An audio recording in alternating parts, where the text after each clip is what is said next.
नमस्कार, आप देख रहे हैं जोहार झारखंड और मैं हूं आपके साथ साक्षी झा। बुलेटिन की शुरुआत करते हैं। झारखंड के राज्यकर्मियों के लिए बड़ी खुशखबरी है। आज रात या कल तक कर्मचारियों के बैंक खाते में मार्च महीने की सैलरी क्रेडिट कर दी जाएगी। इसकी जानकारी दी है वित्त मंत्री राधा कृष्ण किशोर ने। दरअसल 10 तारीख बीत जाने के बाद भी अब तक राज्यकर्मियों को वेतन नहीं मिल सका है। वित्त मंत्री ने कहा है कि पोर्टल में तकनीकी खराबी आने की वजह से सैलरी क्रेडिट नहीं की जा सकी। उन्होंने कहा कि सैलरी देने में देरी हुई है, लेकिन आज से कल तक इसका हल निकल जाएगा। तो देखिए, राज्यकर्मियों के लिए बड़ी खुशखबरी है। सैलरी संकट का समाधान अब हो चुका है। अब कहा गया है कि आज या कल तक सभी को सैलरी मिल जाएगी। 10 तारीख तक नहीं मिल सकी थी सैलरी, जिसको लेकर तमाम कर्मचारी परेशान थे। तकनीकी कारण से सैलरी लोगों के अकाउंट्स में नहीं गया है, ये बात सही है, लेकिन उसके पीछे रीज़न यही है कि जो हमारा पोर्टल है उसमें कुछ गड़बड़ी आ गई थी, जिसे ठीक किया जाना था, किया भी जा रहा है। मुझे ऐसा लगता है कि आज वो पोर्टल ठीक हो जाए तो आज ही सैलरी सबके अकाउंट्स में चला जाएगा। जिसको सीधे तौर पे हम ऐसे समझा सकते हैं, कोई बीमारी 3 दिन में ठीक हो जाती है, कोई बीमारी 10 दिन भी समय लेता है। और जमशेदपुर से इस वक्त की बड़ी खबर सामने आ रही है, जहां घर से दिन दहाड़े लाखों की चोरी की घटना को अंजाम दिया गया। घर की छत तोड़कर घर में घुसे 4 चोर ने कैश और सामान समेत 15 लाख की चोरी की। माफ कीजिएगा, अभी तक चोरों की संख्या का पता नहीं है। और बता दें कि श्राद्ध कर्म में शामिल होने गए थे लोग। चोरों की तलाश में जुटी पुलिस। बागबेड़ा थाना क्षेत्र की घटना बताई जा रही है। तो जमशेदपुर से इस वक्त की बड़ी खबर में आपको बता रहे, जहां कैश और सामान समेत 15 लाख की चोरी की घटना को अंजाम दिया गया। श्राद्ध कर्म में बाहर लोग गए हुए थे और जिसका फायदा उठाकर चोरों ने इस घटना को अंजाम दिया। सामान बिछड़ा हुआ, तो फिर पुलिस लोग भी बोलते बिछड़ा हुआ मतलब कैसे, कहां से, और अंदर से ये वाला गेट का अंदर से छिटकानी लगा दिया था। अंदर से, अच्छा। बाहर से ताला मारा हुआ, अंदर से छिटकानी लगा दिया था। फिर हम लोग को बोला कि आप तब ऊपर से चढ़िए। हमारे एक आदमी ऊपर से चढ़े और चढ़ के अंदर से इसको छिटकानी खोले, तब तो छत से घुसा था। और तेरा टीना होना सब पूरा तोड़ ताड़ के रखा हुआ है। लाख कैश लग गया है, ज्वेलरी और कपड़ा लग गया, नया कपड़ा। वो मेरा बड़ा भैया भी दिया था पैसा के रखने के लिए, काम घर के लिए। महिला भैया क्रियाक्रम के लिए वो सब पैसा सब ला के रखे थे कि वो जाएंगे तो लेके जाएंगे। उस दिन बैग में आ गया मेरे साथ, तो रख दिए थे, हम जाएंगे तो लेके जाएंगे। तो आके देखे वैसे तब तक चोरी हो गई। आज जाने वाला। बोकारो से बड़ी खबर सामने आ रही है, जहां चास में तेज रफ्तार का कहर देखने को मिला। पोल से टकराकर पलटी सरकारी गाड़ी। एयरबैग खुलने से ड्राइवर बच गया। ड्राइवर को साथ ले गई पुलिस। पोल हटाकर ट्रैफिक सामान्य किया गया। पूरे मामले की जांच में फिलहाल पुलिस जुट गई है। तो देखिए, बोकारो से बड़ी खबर सामने आ रही है, जहां पोल से टकराकर एक सरकारी गाड़ी पलट गई। हालांकि एयरबैग खुलने से ड्राइवर की जान बच गई। यहाँ पर टहल रहे थे ब्लैक रोड में, और एडीएम की तरफ से फुल स्पीड पे गाड़ी वाला आ रहा था और बहुत ज़्यादा स्पीड था। और देखते देखते में ब्रेक मारा, उसके बाद में पलटी खा गया और ड्राइवर इसमें बच गया है। क्या हुआ फिर बाद में निकल के भाग गया। पूरा रेलिंग देखे टूटा हुआ है, पोल भी टूटा हुआ है। तो हम लोग कहिए कि थोड़ा टाइम में कुछ दोस्त यार हम लोग का रोक लिया था मोड़ पे, बातचीत करने लगे थे हम लोग, तो ये मार देता मर जाता कितना। मेदिनीनगर से बड़ी खबर सामने आ रही, जहां चियांकी में दर्दनाक सड़क हादसा हो गया।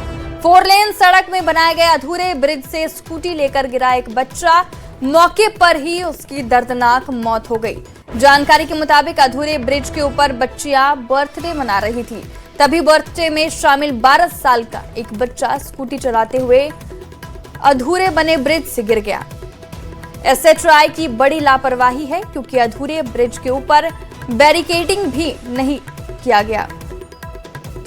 और ये तस्वीर हम आपको टीवी स्क्रीन पे दिखा रहे हैं।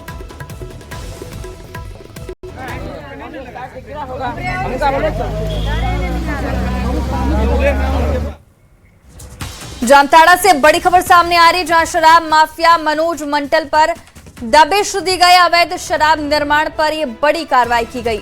मनोज के भाई उमेश के घर से जब्ती की गई है। शराब बनाने के अवैध सामान बरामद किए गए हैं। स्प्रिट, विदेशी शराब, खाली बोतल जब्त किया गया। मनोज और उमेश पर मामला दर्ज किया गया।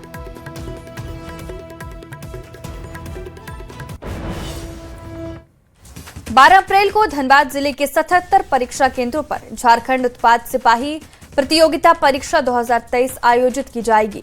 परीक्षा को शांतिपूर्ण, निष्पक्ष और गड़बड़ी मुक्त संपन्न कराने के लिए जिला प्रशासन की पुख्ता तैयारी है। फेयर एग्जाम को लेकर पुलिस देर रात शहर के विभिन्न होटल, लॉज, रेस्टोरेंट, धर्मशाला में भी सघन जांच जारी है। परीक्षा को लेकर टाउन हॉल में डीसी और एसएसपी ने सभी मजिस्ट्रेट और पुलिस अधिकारियों के साथ बैठक कर जरूरी दिशा निर्देश दिए। परीक्षा 3 शिफ्ट में संपन्न होगी। परीक्षार्थियों के लिए सुबह 7 बजे रिपोर्टिंग टाइम निर्धारित है। झारखंड उत्पाद सिपाही प्रतियोगिता परीक्षा का आयोजन किया जाना है। उसके लिए कल से ही हम लोग मुहिम चला रहे हैं कि किस प्रकार से शांतिपूर्ण और कदाचार मुक्त परीक्षा हो। कल भी आप देखे होंगे, आप सब लोग अपने अपने सभी laws, bus stand, railway station, hotels सबका जांच किया गया था कि कहीं से कोई बाहर से लोग आकर के और कुछ परीक्षा में इंटरफेयर करने का कुछ ऐसा तो नहीं कर रहे हैं। तो वो आज भी चलेगा और कल भी चलेगा।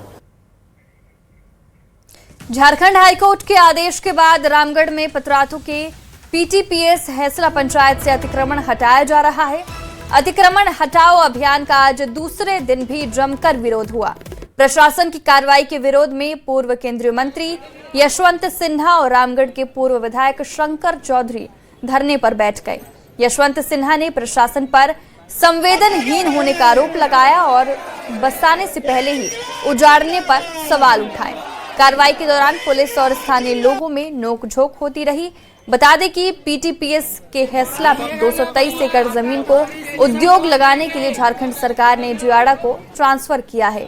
यहां पर 1000 से अधिक पीटीपीएस के क्वार्टर भी बने हुए हैं, उसे भी खाली कराया जा रहा है, जिसका विरोध जारी है। कोई प्रशासन जो है उसमें मानवीयता नाम की चीज नहीं बची है, इसके खिलाफ बैठे हैं। कब तक उठेंगे, क्या लग रही है? अनिश्चितकालीन।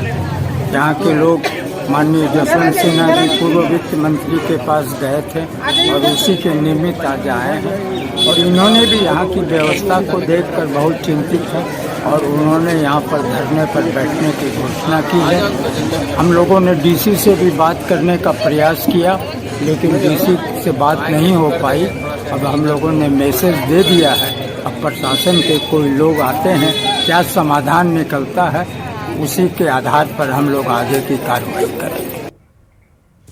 जल ही जीवन है और स्वच्छ जल हर नागरिक का अधिकार है, लेकिन जमशेदपुर में शहर के कई इलाकों में घरों में गंदे पानी की सप्लाई की जा रही है। कदमा, भाटिया बस्ती और सोनरी में लाखों घरों में गंदे पानी की सप्लाई से लोग बीमार हो रहे हैं, जिसको प्रबंधन से कई बार शिकायत की गई, लेकिन कोई कार्रवाई नहीं हुई। लोगों ने जल्द ही एक्शन नहीं होने पर उग्र आंदोलन की चेतावनी दी है। टाटा स्टील, यूआईएसएल की ओर से पानी की सप्लाई की जा रही है, जो मट मेला और दूषित है। परेशान और आक्रोशित लोगों ने डीसी के सामने गंदे पानी की बोतल के साथ शिकायत की और पूरे मामले में हस्तक्षेप की मांग की। पानी है और ये है कंपनी का सप्लाई टैप वाटर का पानी। आप इसकी वाटर क्लियरिटी में आप देख सकते हैं अंतर कि जो वाटर की क्लियरिटी है बोरवेल का कहाँ है और इसका कितना मटमैला पानी है। और इसके अलावा आप देख सकते हैं कि जो पानी जिसमें हम स्टोर करके बर्तन में रखते हैं 24 घंटे के बाद उसके बेस में मटमैलापन बैठ सेटल हो जाता है और स्टोर करके रखने के बाद नीचे में जो कालापन बैठ जा रहा है वो समझ में नहीं आता कि वो पानी में है क्या चीज, और पानी को जब हिला देते हैं तो वो पानी में मिक्स हो जाता है। तो हम लोग यही चीज के लिए डिमांड करने आए सर के पास में कि अगर हम इतना कंटामिनेटेड पानी पी रहे हैं उसकी वजह से जो बीमारियां होंगी उसके लिए जिम्मेदार कौन है, और हम पे किस चीज का कर रहे हैं। पैसे हम दे रहे हैं ताकि हमें एकदम साफ सुथरा पानी मिले, तो पैसे देने के बाद भी अगर गंदा पानी मिलता है तो फिर हम लोग कहाँ जाएंगे। धनबाद के BCCL एरिया 3 अंतर्गत छाताबाद में SGT आउटसोर्सिंग माइंस के खिलाफ स्थानीय लोगों ने अनिश्चितकालीन धरना शुरू कर दिया और माइंस परिसर में ही बैठ गए हैं। वार्ड 2 के पार्षद के नेतृत्व में सैकड़ों लोग प्रदूषित नियंत्रण, समुचित जलापूर्ति और स्थानीय रोजगार की मांग को लेकर आंदोलन कर रहे हैं। आरोप है कि BCCL प्रबंधन ने आश्वासन के बावजूद समस्याओं का समाधान नहीं किया। वहीं प्रबंधन ने धरने को अनुचित बताते हुए कहा कि इससे उत्पादन प्रभावित हो रहा है। 8 मांगे हैं हमारी वार्ड 2 के, और 8 मांगों को हमने 3 महीना पहले जो है GM के पास धारणा देने के बाद जो है वार्ता हुई थी। वार्ता होने के बाद जो है उन्होंने मिनट्स में हमको नोटिस भेजे थे, चिट्ठी भेजे थे कि आपकी जो क्षेत्र की समस्या है, पानी, बिजली, प्रदूषण, पानी छिड़काव, हददिया का समरसूल पंप जो 2 साल से बंद है उसको चालू करेंगे। आपको 1 महीने में जो है हम आपका काम कर देंगे। 3 महीना हो जाने के बाद भी, उसके बाद हम लोगों ने आंदोलन का जो है एक चिट्ठी दिया। नहीं है, BCCL का ज्यादा मुद्दा है। हम लोग का जो है, उनका जो रोजगार का मुद्दा जो बता रहे हैं, तो वो तो हम लोग ऑलरेडी दिए हुए हैं। 2-3 साल से प्रोजेक्ट चल रहा है, तो इसमें कोई मुद्दा ही नहीं है। जब 75% बोलते हैं तो 75% क्या 80% से ऊपर हम लोग रोजगार दिए हुए हैं यहाँ के लोकल। सब यही 2 नंबर और सब वार्ड का ही सब आदमी है। सब यही छाताबाद का, सब कैलूडी, आकाश किनारी, इधर का सब आदमी है। लोहरदगा के हैसल में सड़क के विवाद को लेकर ग्रामीण और प्रशासन आमने सामने आते नजर आए। विवाद बढ़ता देख मजिस्ट्रेट की मौजूदगी में सदर थाना पुलिस करीब 6 महिलाओं को थाना लेकर आई, जिसके बाद राजनीति तेज हो गई। महिलाओं को जबरन थाने लाने के बाद उग्र ग्रामीण थाना पहुंचे और पूरी घटना पर विरोध जताया। बीजेपी नेता भी मौके पर पहुंचे और महिलाओं को थाने से घर भेजने की मांग की, जिस पर SDO के आदेश के बाद कार्रवाई की बात कही गई। हम लोग हाईवे नहीं चलने दे रहे थे और हम लोग ऐसे रोड चेक रहे थे, तो बोल रहा है कि नहीं चलिए गाड़ी में बैठिए, खींच के चढ़ा रहे, नहीं फाड़ रहा है, हाथ खींच रहा है, पूरा हाथ खींच के और खून निकल गया। तो वो एकदम खींच के और चढ़ा रहा था लेडीज पुलिस लोग, और बोल रहा है कि आदेश मिला ऊपर से। जामताड़ा से बड़ी खबर सामने आ रही है, जहां जामताड़ा से 3 साइबर अपराधी को गिरफ्तार किया गया है। नारायणपुर के मोची टोली से ये गिरफ्तारी की गई है। 4 मोबाइल, 9 सिम कार्ड जब्त किए गए। ई-वॉलेट के जरिए ठगी करते थे। देश भर में ये नेटवर्क का जाल फैला है। बता दें, साइबर थाना में केस दर्ज कर लिया गया है और कार्रवाई जारी है। इनके पास से कुल 4 मोबाइल और 9 सिम कार्ड बरामद किया गया है। इनका अपराध शैली ये गूगल में टाटा कार्ड के वेबसाइट पे सर्च करते थे, उसमें वो किसी रैंडम मोबाइल नंबर को डालते थे, उससे वो पता करते थे कि इसके पास से किसी भी तरह का क्रेडिट कार्ड उपलब्ध है या नहीं है। अगर उसके पास किसी तरह का क्रेडिट कार्ड उपलब्ध होता था तो उस नंबर को वो कॉल करते थे। कॉल करने के बाद उससे गोपनीय जानकारी, क्रेडिट कार्ड से इससे रिलेटेड जानकारी प्राप्त करते हुए साइबर ठगी का काम करते थे। रामगढ़ से इस वक्त की बड़ी खबर सामने आ रही है, जहां यशवंत सिन्हा और पूर्व विधायक शंकर चौधरी को हिरासत में लिया गया है। आपको बता दें कि अतिक्रमण हटाने के खिलाफ धरना दे रहे थे और 20 से अधिक ग्रामीण भी हिरासत में थे। बॉन्ड लिखकर सभी को छोड़ा गया। हाईकोर्ट के निर्देश पर यह अभियान चल रहा था। PTPS हैसला पंचायत में यह बड़ा एक्शन हो रहा है। हम लोग सर नहीं सर, उसमें ये दिक्कत है ना कि लास्ट टाइम जो 12 तारीख को हुआ था 96 क्वार्टर करना था, तो वो जो कांग्रेस ने बीजेपी पर ईडी का दुरुपयोग करने का आरोप लगाया है, जिस पर बीजेपी ने हमला बोलते हुए कहा, सभी जांच एजेंसियां स्वतंत्र एवं निष्पक्ष तरीके से काम करती है। कांग्रेस की सरकार भ्रष्टाचार में डूबी थी, वो तो आरोप लगाएगी ही। 14 दल सुप्रीम कोर्ट में जाकर इन्होंने अपील लगाई थी कि ईडी, सीबीआई हो, IT हो, इनको राजनेताओं के खिलाफ जांच करने से रोका जाए। सुप्रीम कोर्ट ने इन नेताओं की अपील को न सिर्फ खारिज किया बल्कि लताड़ लगाई कि सभी संवैधानिक संस्थाएं अपना काम करने के लिए स्वतंत्र हैं। अब तो चुनाव आयोग पर भी प्रश्न खड़े किए जाते हैं, तो कोई संस्था किसी की अर्हता और योग्यता पर प्रश्न नहीं खड़ा किया जा सकता, क्योंकि सबके दायरे अपरिभाषित है। और संविधान के दायरे में ही सभी संस्थाएं काम करती है। अब कांग्रेस पार्टी को भ्रष्टाचार के खिलाफ अगर कोई मुहिम चली है, उस पर कार्रवाई पर अगर आपत्ति हो तो उनके दर्द को समझा जा सकता है कि सबसे ज्यादा भ्रष्ट पार्टी कौन है। तो ये पर्यायवाची शब्द है कि कांग्रेस पार्टी ने लंबे समय तक राज किया और तरह तरह के घोटाले उनके कार्यकाल के दौरान सामने भी आए। जमुआ से बीजेपी विधायक मंजू देवी के साथ राज्य के पथ निर्माण विभाग के प्रधान सचिव द्वारा कार्यालय में किए गए बर्ताव पर बीजेपी ने कड़ी नाराजगी जताई है। बीजेपी ने कहा कि झारखंड में अधिकारी तानाशाह जैसा व्यवहार कर रहे हैं, यहां तक कि अधिकारी जनप्रतिनिधियों को भी दरबारी समझ रहे हैं। बीजेपी ने इस पूरे मामले पर मुख्यमंत्री से संज्ञान लेने की मांग की है।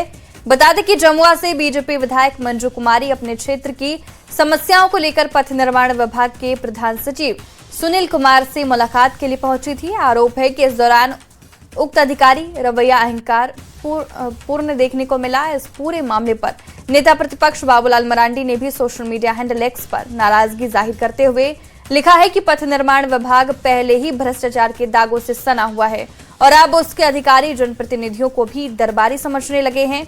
अहंकार इतना कि शिष्टाचार भी भूल गए। आई है उसमें अधिकारी जिस कुर्सी पे बैठे हुए हैं, वहां जो सामने कुर्सी लगी हुई है वो काफी दूरी पर है और निश्चित रूप से मैं समझता हूँ कि लोकतंत्र में जब संवाद की बात होती है तो आमने सामने बैठ के बात की जाती है, लेकिन दूरी इतनी भी है कि विधायक जो प्रोटोकॉल में उस अधिकारी से ऊंचा होगा, अगर कोई कागज भी उनको देना हो तो उठ के जाना पड़ेगा या फिर अधिकारी उठ के उनके पास जाएगा। तो ये स्थिति उत्पन्न ना हो और आखिर ये दूरी क्यों बनाई जा रही है।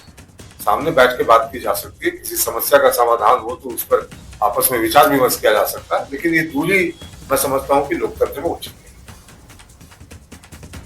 राजधानी रांची को सड़क योजनाओं की एक बड़ी सौगात मिली है। रांची जमशेदपुर NH 33 पर रामपुर चौक के पास ओवरब्रिज के निर्माण और रांची हजारीबाग रोड जंक्शन विकास चौक के पास भूमिगत टनल के निर्माण का शिलान्यास किया गया। विकास चौक पर आयोजित भव्य कार्यक्रम में रक्षा राज्य मंत्री संजय सेठ ने बटन दबाकर इस दोनों सड़क योजनाओं की सौगात दी। रांची में 303 करोड़ की लागत से इन दोनों योजनाओं का निर्माण 2 साल के अंदर किए जाने का लक्ष्य है। इस मौके पर रक्षा राज्य मंत्री संजय सेठ ने रांची में आउटर रिंग रोड के निर्माण की मंजूरी मिलने की जानकारी दी। 195 किलोमीटर आउटर रिंग रोड के निर्माण के लिए DPR तैयार हो चुका है। संजय सेठ ने बताया कि झारखंड में कुल 450 किलोमीटर सड़क निर्माण के लिए 17,000 करोड़ खर्च किए जाएंगे। कार्यक्रम में JMM सांसद महुआ मांझी, कांग्रेस विधायक राजेश कच्छप, मेयर रोशनी खलको समेत NHAI के अधिकारी मौजूद रहे। विधिवत रूप से पावन दिन रांची के लिए और जो उपहार और जो सहूलियत प्रधानमंत्री नरेंद्र मोदी और हम सबके लोकप्रिय मंत्री आदरणीय नितिन गडकरी जी, मैं रांची की जनता की ओर से उनका आभार व्यक्त करना चाहता हूं। और मेरा मानना है, ये मेरा मानना नहीं, झारखंड में SIR की तैयारियां तेज हो गई है। भारत निर्वाचन आयोग के निर्देश पर राज्य निर्वाचन विभाग ने सभी स्तर पर कार्य शुरू कर दिया है। मुख्य निर्वाचन पदाधिकारी के रवि कुमार ने सभी जिलों के उप निर्वाचन पदाधिकारियों के साथ बैठक की। बैठक में SIR शुरू होने से पहले की जाने वाली तैयारियों पर विस्तार से चर्चा हुई और कई जरूरी निर्देश दिए गए। मुख्य निर्वाचन पदाधिकारी ने पदाधिकारियों को निर्देश दिया कि वो अपने अपने क्षेत्रों में जाकर खुद BLO की जानकारी लें, स्टिकर लगे या नहीं इसकी जांच करें। परिवार का वोटर एक बूथ में रहे, एक साथ में रहे, इसी का लेकर प्रत्येक बूथ का पोलिंग एरिया का नजरी नक्शा बन चुका है। उसका संबंध में सभी नजरी नक्शा का अपने अपने एक digital copy recognised political party को देने के लिए आज निर्देश दिया गया। साथ में BLO प्रत्येक घर जाके अपने वो स्टिकर लगा के उसी घर का नंबर नोट करें। कहाँ पर उसी घर का नंबर कुछ दिया नहीं, कोई म्यूनसिपल अथॉरिटी ने, मतलब बिल्डर ने, मतलब पंचायत कोई भी नंबर नहीं दिया, वहाँ पर नोशनल नंबर दे के प्रत्येक घर का, प्रत्येक रेजिडेंशियल एरिया का उसका घर का मुखिया वहाँ पर कितना अडल्ट मेंबर है उसका चिन्हित करने के लिए दिया गया। ताकि रामगढ़ के कुजू क्षेत्र में एक दंपत्ति पर गैर कानूनी तरीके से बच्चे को गोद लेने का मामला सामने आया है। जिला प्रशासन के निर्देश पर बाल संरक्षण की टीम ने उसे रामगढ़ से रेस्क्यू किया है। कुजू निवासी महेंद्र महतो के घर में करीब 3 माह के बच्चे को ग्रामीणों ने देखा है, जिसके बाद बाल संरक्षण पदाधिकारी को जानकारी दी। बताया जा रहा है कि यह बच्चा धनबाद के किसी दंपत्ति की ओर से सादे कागज पर लिखवाकर गैर कानूनी तरीके से पालन पोषण के लिए लाया गया था। बच्चे को अभी बाल संरक्षण विभाग में रखा गया है और आगे की कार्रवाई जारी है।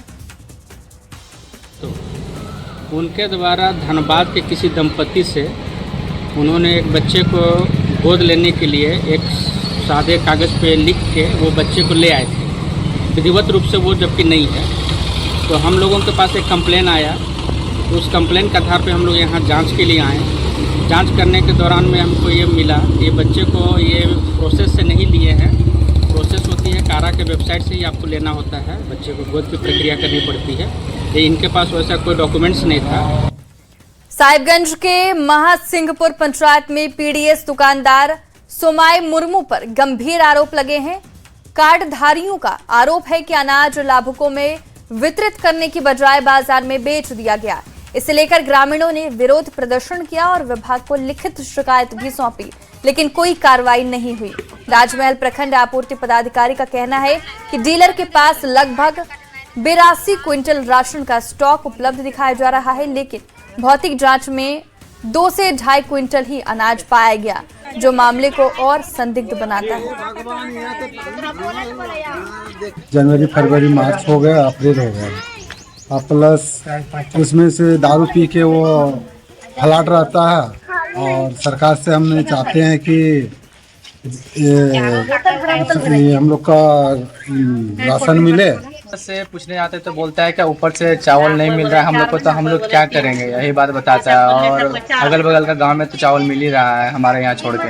4-5 महीना चार राशन नहीं मिलता है, फिंगर देते हैं ना, तो बोलता है कि अगला महीना मिल जाएगा, सब अगला महीना मिलेगा, अभी नहीं देता।